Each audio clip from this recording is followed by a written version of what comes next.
Isang mapagpalang araw po sa ating lahat, higit sa lahat sa ating Panginoon. Ako po si Mark, inyong lingkod, and welcome po sa ating daily devotion with Pastor Russell Ocampo.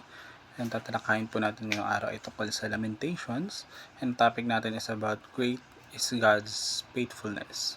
Sa scripture naman po ito po matatagpuan sa Lamentations chapter 3 verses 21 to 23. And ang sabi po dito, rather 22 to 23, sabi po dito, pag-ibig mo Yahweh ay hindi nagmamaliw, kahabagan mo'y walang kapantay.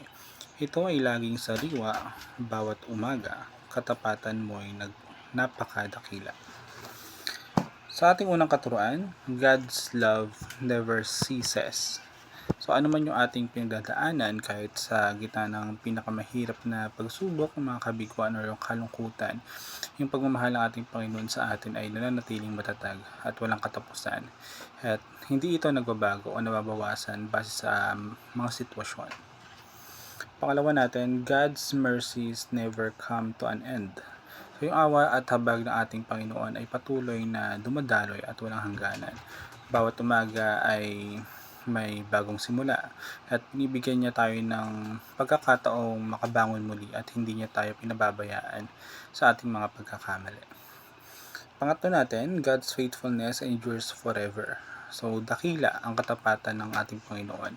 Tinutupad niya yung kanyang mga pangako at maaari nating ipagkatiwala sa kanya yung ating buong buhay dahil siya yung laging na maaasahan noon, ngayon at magpakilanman.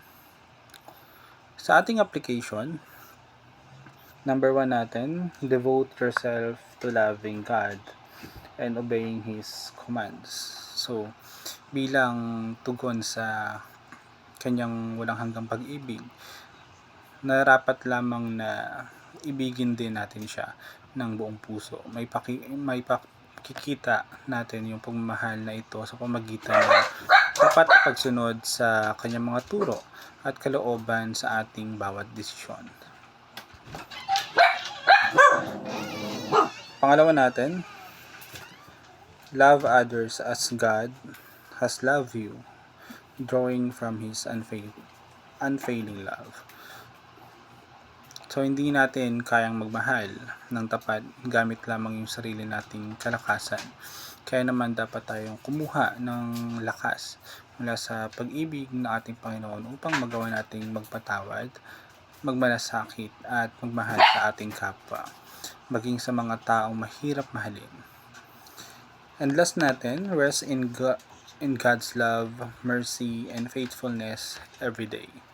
So, ipagkatiwala natin sa ating Panginoon ang ating mga alalahanin, mga takot at pagod. Sa bawat pagsisimula ng araw, pumayapa tayo sa katotohanan ng sapat yung kanyang biyaya bago ang kanyang habag at hindi niya tayo iiwan o bibiguin. So, yun lamang po ngayong araw. Salamat po sa pakikinig and God bless po sa ating lahat.